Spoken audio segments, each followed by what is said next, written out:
De retour de l'IFA, découvrez les grandes tendances 2012 avec au sommaire de sublimes écrans, une qualité d'image époustouflante, de la 3D et des jeux à profusion. Tous vos écrans se connectent entre eux.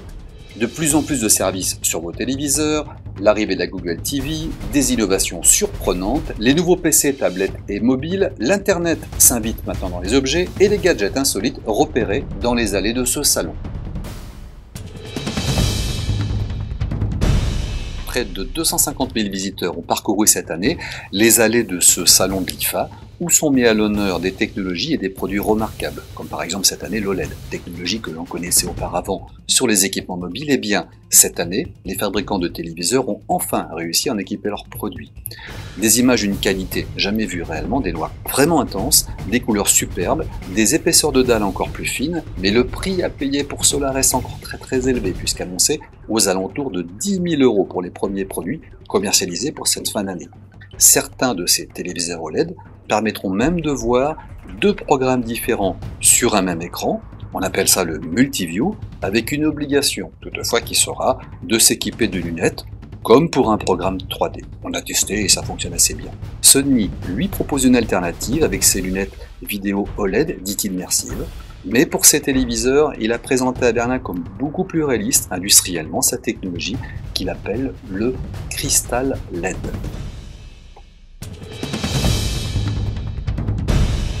Vous étiez fier de votre nouveau téléviseur haute définition, malheureusement il est déjà démodé. La ultra haute définition sort du laboratoire et tous les fabricants ont présenté des TV encore plus grandes et toujours plus belles. Le résultat est vraiment bluffant, une image 4 fois plus nette que la haute définition et une sensation d'immersion dans la réalité vraiment incroyable. Sony va jusqu'à présenter un écosystème avec une PlayStation reliée à ses écrans. Bien qu'Hollywood soit prêt, il existe encore peu de contenu à l'heure actuelle, mais les constructeurs y ont pensé en ajoutant des fonctionnalités d'upscaling, c'est-à-dire d'amélioration des images HD actuelles, comme on le voit chez Toshiba. Panasonic, en partenariat avec la télévision publique japonaise, va encore plus loin en présentant la Super High Vision, qui améliore de 8 fois les images actuelles. On a pu apercevoir également des TV 3D sans lunettes enfin de bonne qualité. Un bémol tout de même, les constructeurs ne se sont pas encore entendus sur une dénomination commune pour l'ultra haute définition. On a ainsi vu fleurir de nombreuses appellations comme la 4K, la Quad HD, l'Ultra HD, l'UHD, l'Ultra définition et j'en passe. Pas facile pour les consommateurs de s'y reconnaître si aucune harmonisation n'est faite. Le marché reste en plus un marché de niche avec un prix stratosphérique puisqu'annoncé aux alentours de 30 000 € pour le lancement des premiers produits. Les chaînes de télévision pourront en profiter grâce au nouveau procédé d'encodage vidéo HEVC et aux nouveaux standards de la télévision numérique. Grande tendance cette année, les jeux étaient présents sur tous les stands de l'IFA. Des téléviseurs transformant un jeu 2D en 3D, des téléviseurs permettant à 2 joueurs de voir chacun leur partie grâce à la 3D. En tout cas, la 3D continue d'être mise en avant par les constructeurs à tel point que certains distribuent même des lunettes à leurs visiteurs à l'entrée de leur hall. L'autre grande tendance cette année est le partage multi-écran, notamment grâce au standard DLNA, présent chez tous les fabricants sous des noms différents, SmartShare, PoleShare ou encore Mediago. Ils ont tous désormais des applications sur tablette ou téléphone qui permettent de remplacer la télécommande ou de partager sur grand écran des photos ou vidéos que l'on aurait sur son terminal mobile ou dans le cloud.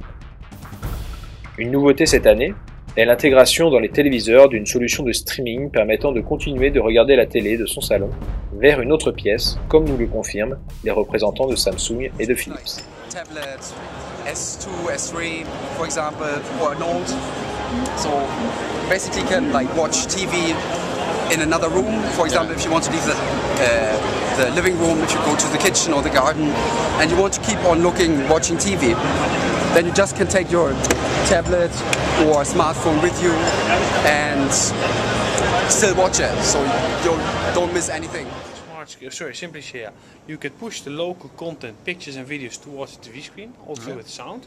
But what is new, what we will bring in roughly 4 or 5 weeks from now, is a Wi-Fi smart screen possibility. If you push that button, then the signal goes to the TVs to take the TV channel and via Wi-Fi in an encrypted way sends it towards this device. Yeah? Similar. When I'm then here, it's the same channel. There's a small delay in there. A small delay. Okay, and the next, can change the channel or not? I can change the channel. And the channel changes the TV screen.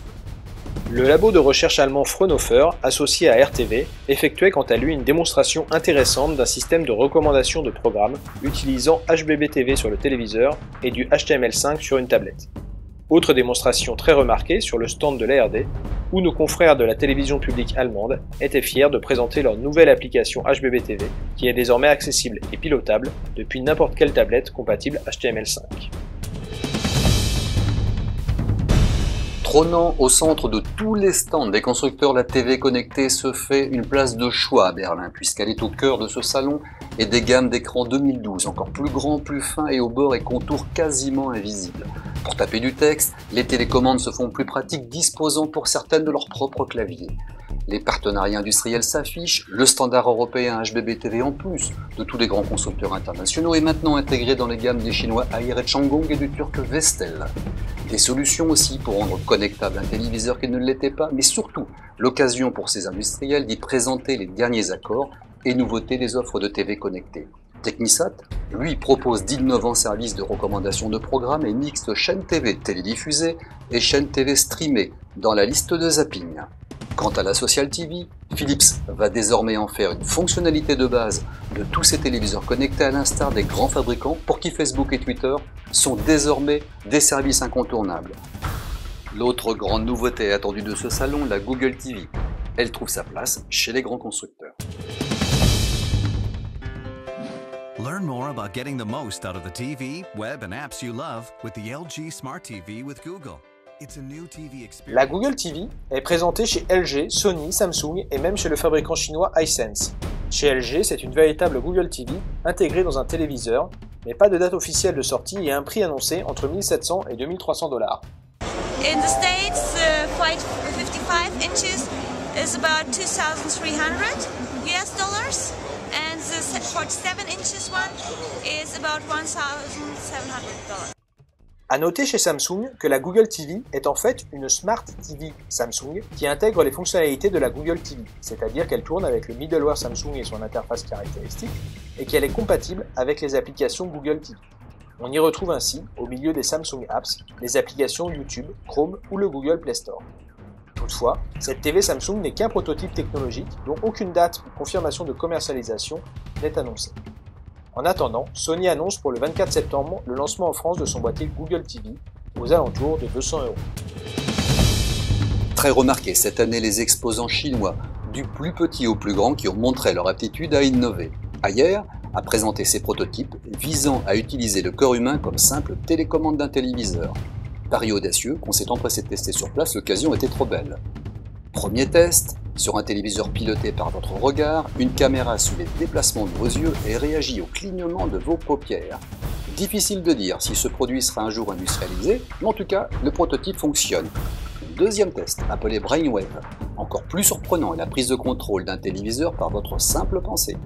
Un casque posé sur la tête est censé capter les ondes cérébrales de son utilisateur et les transformer en ordre de télécommande. Là, un peu plus difficile à maîtriser. Cette année, c'est véritablement l'année des tablettes. On en trouve sur tous les stands.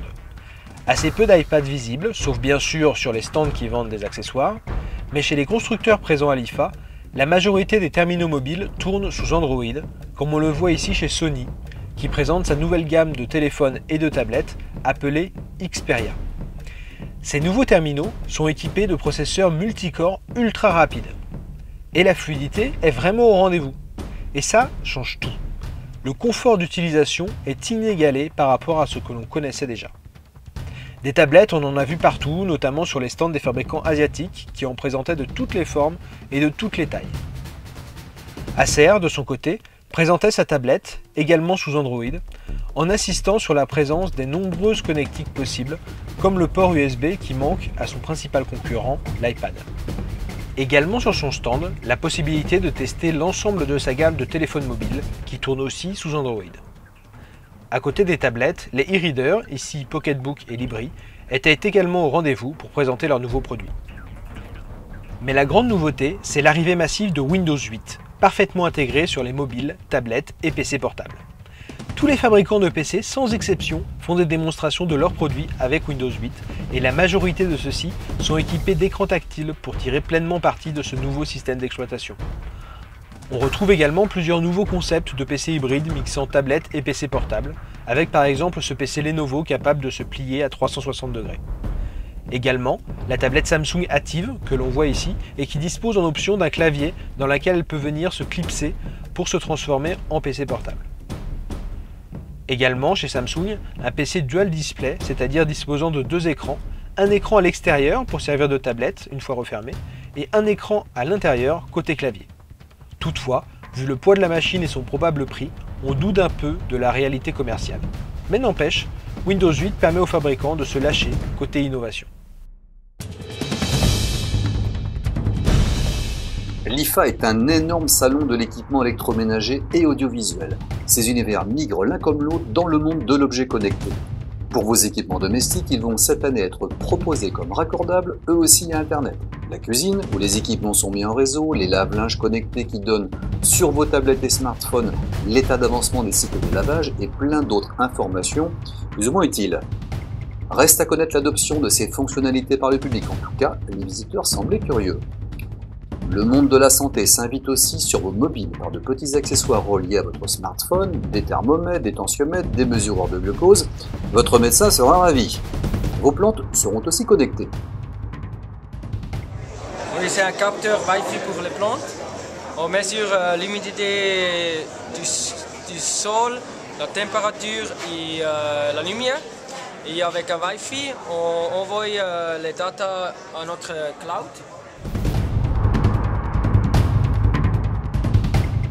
Plus surprenant est le remplacement des portes de réfrigérateur chez Vestel ou ailleurs par des écrans LCD de grande taille, transformant votre réfrigérateur en Smart Fridge. Lui aussi connecté à Internet. Explication par le représentant français d'Ayer. L'avantage de ces technologies, c'est que ça nous permet de voir précisément ce qui se trouve dans le produit avec des indications sur les dates de péremption des aliments. Donc vous pouvez voir ici, j'ai rentré différents produits. J'ai une orange et ça m'indique en fait le temps